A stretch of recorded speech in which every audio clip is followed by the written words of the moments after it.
Es un gusto poder saludarte, gente estudiosa. Has llegado al podcast El Repasadero con Miguel Presual Jr., donde tendremos la recopilación de los puntos más importantes de la guía de estudio de la escuela sabática.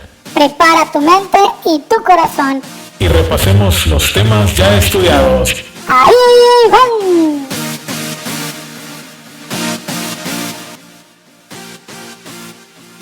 Qué emocionante es poder estar de nuevo con ustedes, mis repasantes. Ahora llegamos a la lección número 4 de este segundo trimestre del año 2022 con el título El Diluvio. Y esta semana analizamos algunos asuntos importantes ocurridos antes, durante y después del diluvio, que ahora en esta recopilación recordaremos y pondremos sobre la mesa. Así que es hora de comenzar. Yo quiero iniciar con este repaso preguntándote, ¿qué existe más en el mundo? ¿Lo bueno o lo malo? Y es que en algún momento puedes hacer una obra buena, como ayudar a alguien, proveer para sustentar la necesidad de alguna familia, pero en otro momento todo eso puede cambiar, porque también sabes de cosas malas y porque también sabes cómo hacerlas. Así como aliviamos a unas personas, también sabemos cómo dañar a otras. Eso es lo preocupante de nuestro mundo, que existe el mal y el bien. Quiero ponerte un ejemplo. Si tuvieras un pedazo de plastilina y con esa plastilina moldeas algo, por decir un carro, un muñeco o lo que se te ocurra, si no te salió bien, ¿qué harías? ¿Lo dejas así o lo destruyes para modificarlo? Y es que Dios, en algún momento, viendo lo que hacían las personas de forma equivocada, llegó a tener arrepentimiento de haberlos creado. Imagínate, Dios arrepintiéndose de su creación, y esto fue posible. En Génesis 6, versículos 5 y 6, nos dice cuál fue la razón. Vio Jehová que la maldad de los hombres era mucha en la tierra, y que todo designio de los pensamientos de su corazón solo era de continuo al mal. Y se arrepintió Jehová de haber hecho al hombre en la tierra, y le dolió en su corazón. Y es entonces cuando Dios toma una decisión. Toma acción ante esa maldad que existía ahora en el mundo, y esto tiene dos resultados. En su justicia, Dios le daría la destrucción a algunos y también presentaría el consuelo y misericordia, lo que salvaría a otros. Es ahí donde Noé, especialmente, y su familia se muestran venerables ante la humanidad. Yo te pregunto, ¿qué tanta dificultad existe para que lo bueno y lo malo habiten juntos? Y ese es el problema en el que vivimos ahora, pero ya no habrá un diluvio. ¿Y qué pasó en ese tiempo? La preparación para el diluvio llegó. Ante tal problema de mucha maldad, Dios busca la solución a ese problema, que era destruir al ser humano, a los animales y la naturaleza. Pero para llevarlo a cabo necesita de alguien y de algo para que salga bien. No porque Dios no pueda solo, sino porque dentro de todo esto existía un objetivo muy claro. Y es ahí donde un hombre llamado Noé entra a escena. Aunque ya llevaba más de 500 años de conocer a Dios y de hacer su voluntad, ahora se le presenta cómo demostrarlo en una actividad. Dios escoge a Noé por ser un hombre fiel, justo y obediente. Dios le habla a Noé y le da las instrucciones correctas para construir esa arca. Le da las dimensiones exactas. ¿Entendemos lo que es exacto? Ni más ni menos, todos los materiales correctos. Patriarcas y Profetas, página 81, nos dice: la sabiduría humana no podía haber ideado una estructura de tanta solidez y durabilidad. Dios fue el diseñador y Noé el maestro constructor. Entonces vemos, para que la salvación se llevara a cabo necesitaba que este hombre pudiera demostrar fe y obediencia. Fe para creer que sucedería un acontecimiento de tal magnitud, y obediencia para hacer todo como Dios le dijo. Por eso se salvó Noé, por su fe, la cual lo llevó a actuar en obediencia dentro de esa gracia que Dios estaba poniendo para todos, pero que solo Noé y su familia accedieron a disfrutar. Dios hizo construir varias arcas dentro de su pueblo. Dos fueron memorables, precisamente esta arca que Noé hizo, porque esta permitió la supervivencia de la humanidad, y la otra es el arca del pacto, la cual era una señal de que Dios estaba en medio de su pueblo. Las dos tenían las medidas exactas. Y entonces surge la pregunta: ¿qué demuestra Dios al dar todas las medidas exactas para la construcción del arca? ¿Y qué demuestra Noé al construirla? como tal. Y es que entonces quería decir que se estaba preparando para el suceso del diluvio. No debemos ver el asunto del diluvio solamente desde el punto de vista de que Dios estaba buscando destruir al ser humano por su maldad. Esto iba más allá. Dios lo que buscaba era salvar al hombre. Sí, tú lo puedes ver como un castigo, pero lo importante del diluvio era la salvación, preservar lo bueno. Y entonces Noé construye el arca de acuerdo a como Dios le había dicho, y ya que está construida tal cual, ahora necesitaba recibir unas instrucciones en relación a la entrada de los animales, cómo debía de preservarse la vida de ellos. El que había creado, o sea Dios, ahora buscaría preservar algo de su creación, de lo existente con la vida animal, donde después de ser destruidos todos los que quedaran fuera del arca, con los que iban adentro de esta, se iniciaría una nueva creación. Y es que Dios le dijo que de los animales limpios deberían entrar 7 parejas, el macho con su hembra, y de los animales no limpios entraría solo una pareja, el macho y la hembra, según su especie. Y como ya les dije, Dios tenía que destruir todo lo malo para que pudiera existir una nueva creación. Dios vuelve al inicio de todo, al inicio de esa creación, donde busca reparar la creación de lo malo que ya existía en ella. Dios no podía crear en base a lo que los seres humanos corrompidos habían hecho, por eso destruye, vuelve al momento donde no hay nada en la tierra, y con lo apartado, o sea, lo que es bueno, inicia una nueva creación. Esto nos lleva a ver hacia el futuro, hacia un evento escatológico, y es precisamente la salvación del ser humano en el tiempo del fin. Es ahí donde los seres humanos recuperarán su identidad original a la imagen de Dios, donde volverá la pureza original. Y te pregunto ahora, ¿por qué era más fácil destruir que buscar cambiar o transformar la creación?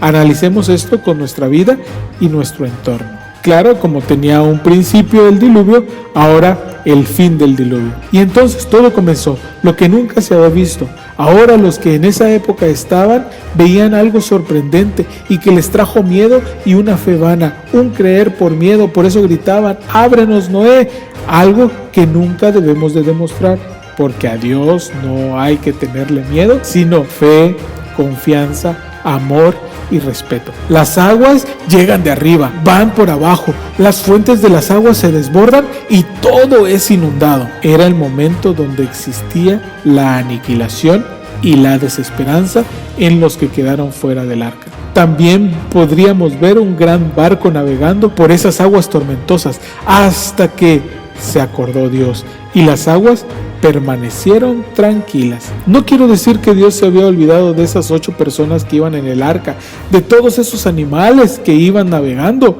sino que Dios hace presente su promesa, hace visible esa salvación que estaba dando en ese momento. Ya todo estaba destruido, ya no había más vida, solo los que estaban en el arca. Al cesar las aguas, indicaba que Noé y todos los demás podrían salir pronto de ahí, disfrutar de lo nuevo que estaba por venir. Noé confiaba en Dios plenamente, por eso hizo todo como Él le dijo, por eso entró y por eso su fe le decía que en algunos días volvería a pisar tierra firme. Ahora, mientras todo está tranquilo y parece que se acerca la hora de la salida del arca, Noé actúa de una forma que quizá para algunos podría ser de desesperación, una actitud de no confiar o querer apurar a Dios. Noé lo único que estaba haciendo era seguir demostrando su fe y confianza en Dios. Es que tener fe no nos limita a hacer ciertas cosas que podemos creer que están fuera de lo normal. La fe también nos lleva a pensar, actuar, buscar y ver que lo aprendido es verdad. Noé sabía que hasta que Dios le dijera que iba a salir, él tenía que salir, pero antes de eso, al enviar el cuervo y la paloma, Noé estaba demostrando que lo que Dios prometió se cumpliría. ¿Cuándo? Cuando Dios dijera, pero se cumpliría. Por eso leemos en Patriarcas y Profetas, páginas 95 y 96, lo siguiente. Como había entrado obedeciendo un mandato de Dios, esperó hasta recibir instrucciones especiales para salir. Finalmente un ángel del cielo abrió la maciza puerta y mandó al patriarca y a su familia que salieran a tierra y llevasen consigo todo ser viviente. Y entonces llego a preguntarte, Dios cumplió su promesa de salvarlo y Noé actuó mientras se cumplía esa promesa en él. Por eso ahora, ¿cómo debemos actuar nosotros mientras las promesas de Dios se van cumpliendo? y es que Noé necesitaba creer que la promesa se iba a cumplir, la promesa de salvación iba a estar presente en él, que ese barco iba a sostenerlos para salvarlo. Y entonces nos adentramos al asunto de un pacto. El pacto en su primera parte. Dios había hecho una advertencia de destrucción, pero a su vez, esta llevaba en sí el pacto de la promesa de vida. Noé estaba a minutos de pisar tierra nuevamente, de dejar ese enorme barco que por muchísimos días había estado dentro de él, donde cada día fue aprovechado correctamente para poder disfrutar de la promesa que se iba a cumplir ya. ¿Qué fue lo que hizo Noé al salir del arca? ¿Qué hubieras hecho tú si hubieras estado en ese momento? Y es que al final estaba ya afuera. Era libre, estaba salvado y sí, podríamos hacer muchas cosas al salir del arca. Quizá una de ellas sería recorrer el lugar para ver cómo había quedado todo, pero Noé tenía bien claro algo. Lo primero que hizo fue construir un altar para Dios y en ese altar hacer un sacrificio. ¿Qué conllevaba ese sacrificio? Noé estaba demostrando gratitud a Dios, estaba demostrando que solo Dios le daba la salvación, estaba demostrando que el hombre debe tener fe y confiar en Dios para vivir y ser parte de la nueva creación. Noé tenía claro todo eso, pero también el diluvio trajo algunos cambios para el hombre y los animales, cambios que quizá afectarían mucho su relación, ya que estaban fuera del arca. Dios da indicaciones ahora de cómo debería ser la alimentación del ser humano y de los animales. Antes en la creación todos disfrutaban de las frutas, vegetales y plantas, pero ahora a esa dieta Dios le agregaba que el hombre podía comer carne de animales, pero con una condición: sin sangre. Esto fue porque la vegetación estaba escasa. Ahora el hombre, si quería, tendría que cazar al animal y cocinarlo. Y entonces el animal, después de haberse relacionado con el hombre, tenía que huir para no ser el alimento. Ante esto, Dios dijo que no todos los animales eran aptos para comerse. Existía una restricción entre limpios e inmundos. Y yo te pregunto, ¿de qué forma afectó el diluvio a la relación hombre-animal y la dieta humana? ¿Y será que Dios hizo algo mal aquí? y es que sí, muchos podrían decir que Dios hizo algo mal porque pues no les gusta la carne o no comen carne,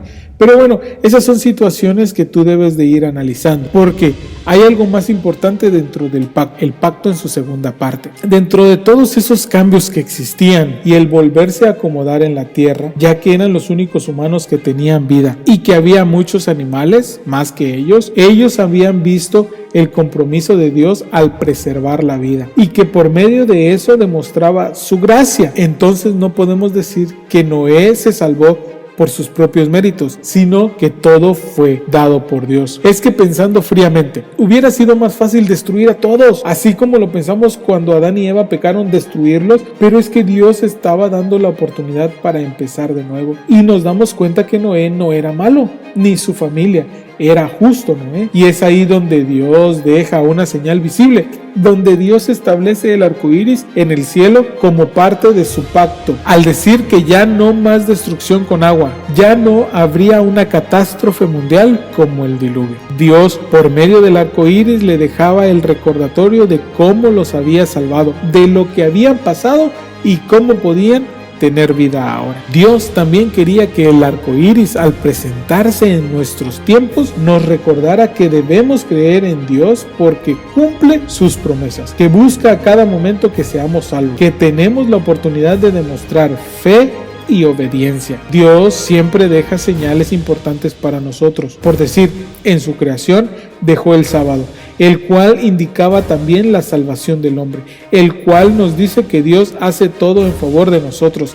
Así como el arco iris es universal, el sábado también es universal. Y entonces te hago la pregunta: ¿qué te dice el arco iris de Dios y cómo te ayuda a confiar en Dios? Sin duda es muy emocionante analizar todo lo que ocurrió en el diluvio, desde que Dios le habló a Noé hasta que entraron y todo el momento al poner el pie fuera del arca. Por eso llegamos a la conclusión y vamos a ir terminando este asunto. ¿Qué diferencia existe entre la gente antes del diluvio y la gente después del diluvio? Pareciera ser que todo es igual, quizá un poco de más grado de maldad ahora o menos, no sé, pero la maldad sigue existiendo. ¿Te gustaría que ocurriera ya algo para destruir lo malo? Y es que ese problema sigue. Hay gente mala, gente que no le importa dañar a alguien, gente que va en contra de Dios, gente que hace caso omiso a la creación, el arco iris, al diluvio, al arca, a la salvación de Dios. Y encontramos en Patriarcas y Profetas, página 91, lo siguiente: el cuadro del mundo antidiluviano que pintó la inspiración representa con fiel veracidad la condición a la cual la sociedad moderna está llegando rápidamente. Ahora mismo,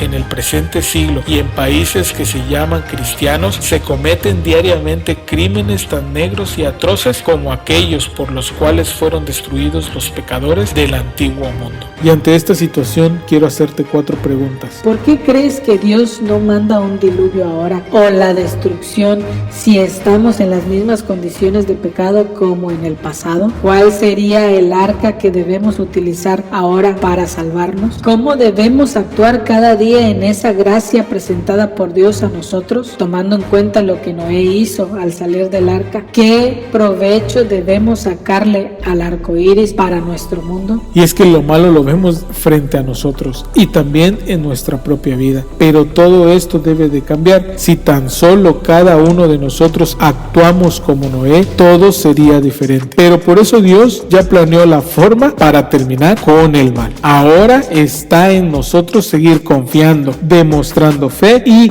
obedeciendo, que la salvación llegará, la imagen de Dios volverá a estar en el hombre y la vida ahora será para siempre. Actuemos, creamos y adoremos. Por eso, querido repasante, no te olvides de estudiar cada día el folleto de la lección, de compartir este repaso, de suscribirte al canal y de ser parte de los que adoramos a Dios agradeciéndole diariamente. El Repasadero te invita a escuchar la próxima edición de con el tema Todas las Naciones y Babel. Estuviste escuchando el podcast El Repasadero, donde tú y yo aprendemos juntos haciendo un extracto de las hermosas enseñanzas de la Biblia. Yo soy Miguel Presuel Jr. y nos vemos en la próxima. Hasta pronto.